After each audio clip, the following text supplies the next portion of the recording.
तो हमने कहा यह दुनिया में सभी कोई जेल जा चुके हैं, तब वह बाहर आए। आश्चर्य होगा, वह जेल क्या है? वह जेल जाने की व्यवस्था आपने खुद किया है। वह जेल है 9 महीने का, 10 महीने का जेल होता है। मां के पेट में बच्चे रहते हैं और 9 महीने 10 महीने तक रहते हैं। वह जेल नहीं है तो क्या है? जेल केवल पटना जेल नहीं है, चंडीगढ़ जेल नहीं है, दिल्ली जेल नहीं है, पंजाब जेल नहीं है। ये तो बाहरी जेल है कि जिस जेल में हम लोग 9-10 महीना तक खेपे हैं, वह जेल इतना अंधकार है, वहां प्राकृतिक विकार दुनियादारी का कुछ भी दिखाई नहीं देता है। सोचिए वह कितना बड़ा नरक है। मां के पेट में बच्चा जहां रहता है, जहां बच्चा का नाक है, वहीं पर मां का पेशाब का नली है, बगल में पैखाना की नली है। और बोलिए, यदि आपको जेल में रख दिया जाए, बगल में पैखाना रख दिया जाए, मूत्र रख दिया जाए भर भर के कटोरा बाटी में, आपको कितना देर अच्छा लगेगा, कितना देर अच्छा नहीं लगेगा? बोलिए, कितना आप पसंद करेंगे उसको, उस महक को, उस गंध को बर्दाश्त करेंगे? लेकिन 9-10 महीना तक उस महक को हमने देखा है, हमने भोगा है। पृथ्वी पर जितने भी मनुष्य हैं, सबने वह जेल में वह गंध को, वह दुर्गंध को देखा है, भोगा है। तब परमात्मा की कृपा से, गुरु की कृपा से ये दुनिया में आते हैं। जब बच्चा किसी के यहां जन्म लेता है, यदि वह पुत्र रूप में जन्म लेता है तो वहां खुशी होती है, पुत्री रूप में जन्म लिया तो वहां दुखी होती है। प्रायः लोग दुखी हो जाते हैं पुत्री का जन्म पर। यह हमारा सोच में गड़बड़ी है। प्रकृति में जितना पुत्र चाहिए उतना ही पुत्री चाहिए, तभी संसार चलेगा, अन्यथा नहीं चल सकता। हमारे माता लोग का भी दिमाग खराब है। तुम मां हो और तुम्हारे कोख से पुत्री पैदा ली, तो तुमको दुख क्यों है? बोलो, विचार करना होगा ना।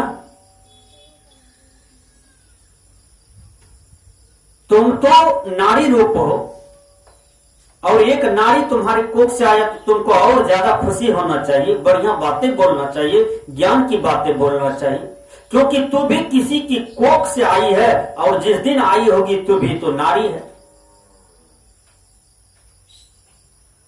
तो हमारा ज्ञान गलत है, विवेक गलत है, विचार गलत है पुत्री के प्रति। पुत्री गलत नहीं होता है।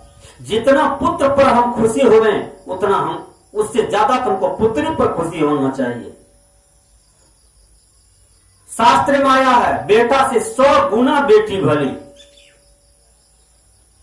बेटी यदि ससुराल भी चली जाती है ना, तो माँ बाप के लिए बहुत कुछ जुगा करके रखती है, और जब मैके आती है तो माँ बाप के दिल को भरती है, प्यार से बात करती है।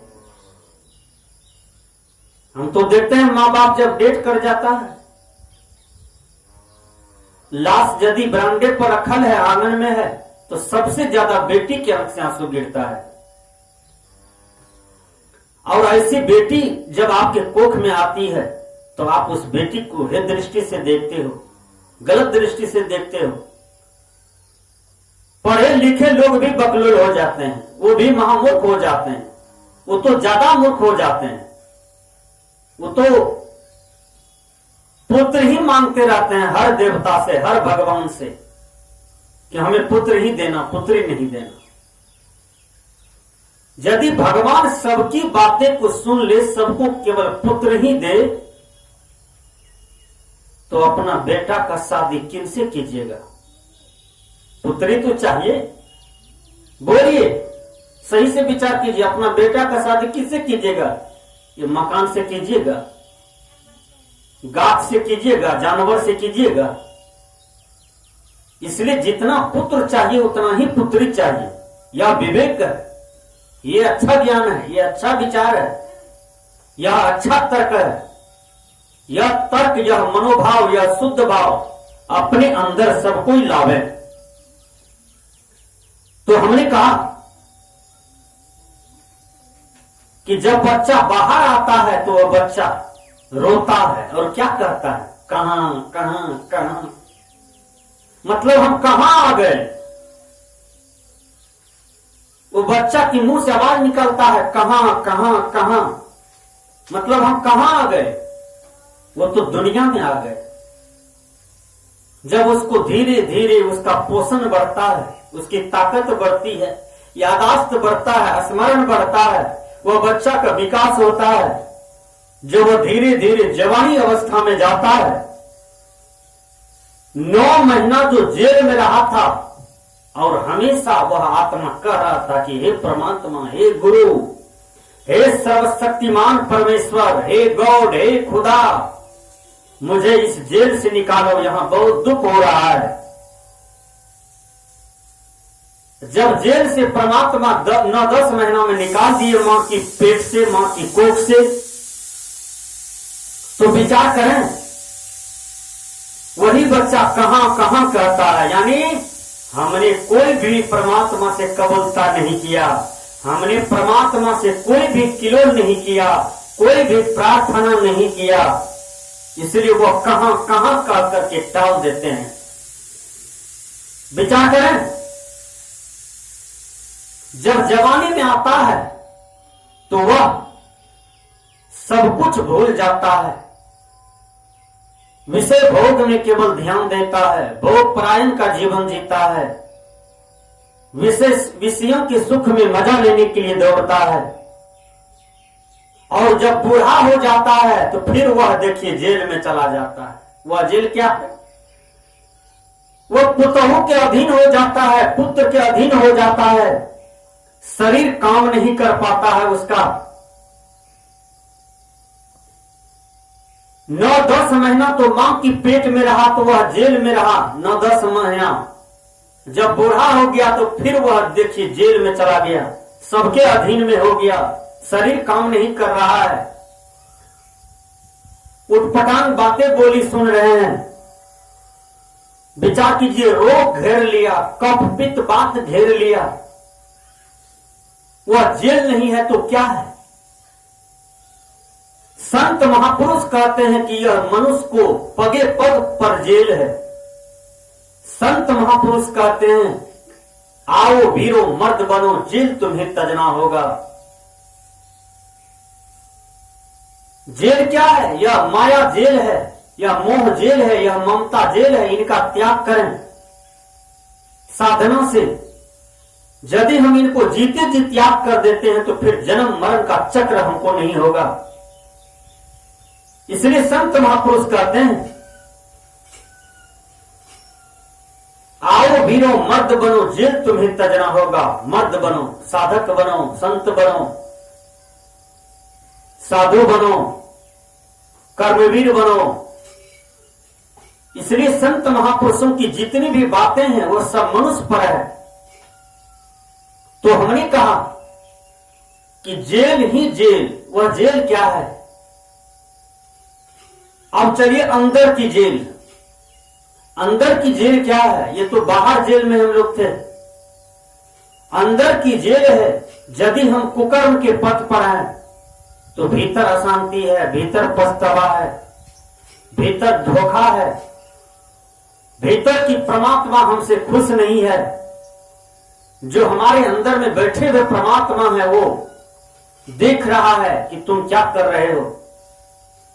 शरीर छूटने के बाद फिर उनको जेल ही जेल है। इसलिए किसी भी प्रकार की अशांति वाला कर्म, नरक वाला कर्म मनुष्य को नहीं कराना चाहिए।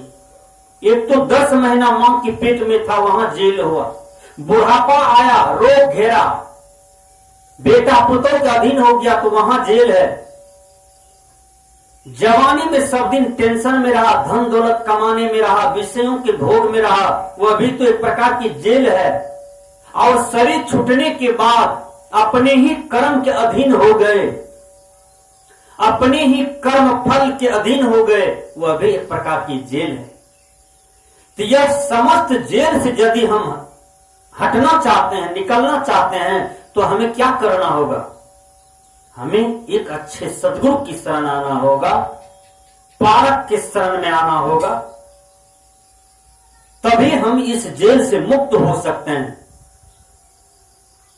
जेल से मुक्ति का एक ही उपाय है, कोई भी कर्म करें उसके प्रति इच्छा न रखें, चाहना न रखें, फल पाने की आकांक्षा न रखें। किसी भी प्रकार की फल में किसी भी प्रकार की हमारी इच्छा नहीं है, इसी को विमुक्ति कहते हैं, इसी को मुक्ति कहते हैं।